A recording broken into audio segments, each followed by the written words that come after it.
বন্ধুরা, এইরকম চিকেনের রেসিপি দেখতে চাও? দেশি চিকেনের লাল লাল চিকেন ঝোল তোমরা কি দেখতে চাও? তাহলে চলো কিভাবে করছি সেটা দেখে নাও। এখানে চিকেন দেখো, আমাদের বাড়ির চিকেন আছে কুকুরুক্কু। হ্যাঁ, মুরগার চিকেন। তো এখানে দেখো তেল আছে, তেল বসিয়ে দিয়েছি, তেল বসিয়ে দিয়ে আলু ডুমডুম করে কেটে নিয়েছি। সেই আলুগুলো একদম জলের থেকে উঠিয়ে ছেড়ে দিয়েছি, সেই ছিটকাচ্ছে। তো এবার আলুগুলো একটু লাল লাল লাল লাল করে ভেজে নিই। চলো এবার দিয়ে দিলাম তেল, তেলের মধ্যে দিয়ে দিলাম আলু, আলু দিয়ে সেনি নিয়ে নিলাম, সেনি নিয়ে একটু গুঁড়ানো করে দিলাম। তারপরে দিয়ে দিলাম পরিমাণ মতো লবণ। এবার পরিমাণ মতো লবণ দেওয়ার পরে তারপরে পরিমাণ মতো হলুদ দিয়ে দিলাম। হলুদ দিয়ে চলো সেনি দিয়ে নাড়াচাড়া করে করে করে করে করে করে করে ভেজে নিলাম। দেখেছো কীভাবে বাজছে? আমি একটু লাল লাল লাল লাল লাল লাল লাল লাল করে বাজবো, যাতে একদম মানে সেই সফট হয়ে যায়। এই বাজিটা উঠিয়েও খাওয়া যাবে। খুব সুন্দর করে লাল লাল মুচমুচে করে আলু ভেজে নিয়েছি। এবার আলুগুলো তুলে নিলাম। চলো এবার তেল বসিয়ে দিলাম। তেলের মধ্যে আস্ত জিরা, এলাচ আর দারচিনি, শুকনো লঙ্কা ফোড়নে দিয়ে দিলাম। তার সাথে দিয়ে দিলাম একটা তেজপাতা। দিয়ে চলো চিনি দিয়ে নাড়াচাড়া করে নিলাম। এবার বেশ কিছুটা রসুন থেতো করা, তো সেটা দিয়ে দিলাম। আবার কতগুলো আদা আছে থেতো করা, সেটাও দিয়ে দিলাম তেলের মধ্যে। এখন দিয়ে দেবো বেশ কিছুটা পেঁয়াজ দিয়ে দিলাম, কারণ অনেকগুলো মাংস আছে, তো তার জন্য বেশ কিছুটা পেঁয়াজ দিয়ে এবার হাতে সেনি নিয়ে চলো আবার সেই নাড়াচাড়া করতেই হবে, কারণ এটা তো আমার একটা অভ্যাস হয়ে গেছে। নাড়াচাড়া করলে হবে না। তো ওখানে দেখো মশলা না পেস্ট করে নিয়েছি। তো এখানে মশলা আছে, এখানে আদা আছে, লঙ্কা আছে, জিরা আছে, চিকেন মশলা আছে, সব কিছু আছে। রসুন আদা সব কিছু দিয়ে লঙ্কা টঙ্কা দিয়ে আমি পেস্ট করে নিয়েছি। এবার মাংসের মধ্যে এগুলা দিয়ে দিলাম।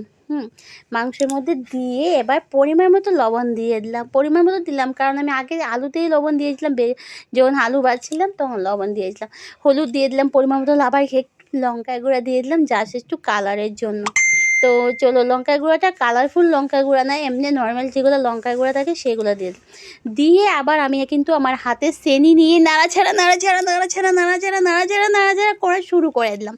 আর একদম খুব মনোযোগ দিয়ে কষাবো, কারণ যে ভাই এটা হ্যাপি হোলির মাংস, তো একটু বুঝতেই তো পারছো খুব মনোযোগ দিয়ে কষাতে হবে, কারণ আজকে রান্নাটা একদম ওয়াও ওয়াও ওয়াও হতে হবে, just looking like a wow হতে হবে, খেতে কিন্তু খুব টেস্টি হবে কিন্তু।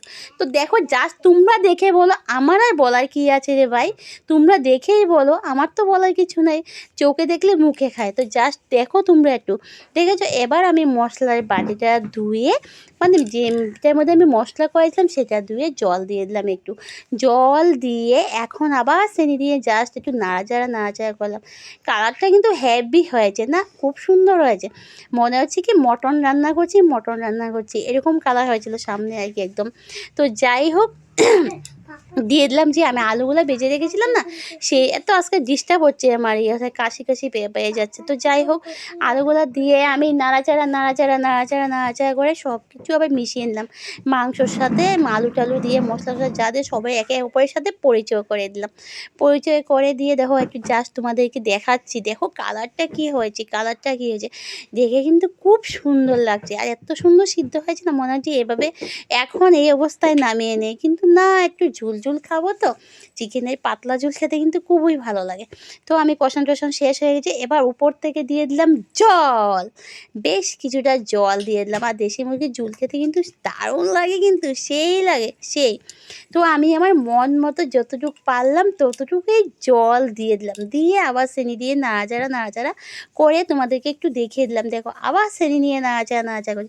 তারপরে আমি টমেটোটা কিন্তু আগে দিইনি, তারপরে আমি দু ফাল্টি করে, মানে একটা টমেটোকে দুভাগ করে দিয়ে দিলাম। দেখো মানে দু ফাল্টি, হ্যাঁ করে দিয়ে দিলাম। দিয়ে এবার দেখো টকবক করছে। তো দেখেছো কালার, চিকেনের লাল ঝোলের কালারটা দেখছো? খুব সুন্দর কালার হয়েছে। আর এদিকে টকবাক টাকবাক টাকবাক টাকবাক টাকবাক টাকবাক টাকবাক করতে করতে করতে করতে বাস একটা এসে গেছে। সাধারণভাবে একটা যেটা রান্না হয় হয়ে গেছে। তারপরে এখন দেখো আমি আমার পরিমাণ মতো গরম মশলা বাটা দিয়ে দিলাম। গরম মশলা বাটা দিয়ে এবার দেখো আমি কি করছি, চিনি দিয়ে নাড়াচাড়া করে খুব ভালো করে মিশিয়ে দিলাম। দেখেছো খুব সুন্দর হয়েছে রান্নাটা। রান্নাটা যখন করেছিলাম যা সুন্দর গন্ধ বেরিয়েছে। তোমাদের যদি ভালো লাগে লাইক করবে, কমেন্ট করবে, যদি বেশি ভালো লাগে একটু শেয়ার করে দেবে। আর তা কেমন হয়েছে কিন্তু বলবে, কালারটাও কেমন হয়েছে। খেতে কিন্তু হেভি হয়েছে। আগে খেয়েছি তারপরে সাউন্ডটা দিয়ে তোমাদের পাঠের কাছে পৌঁছিয়ে দিয়েছি।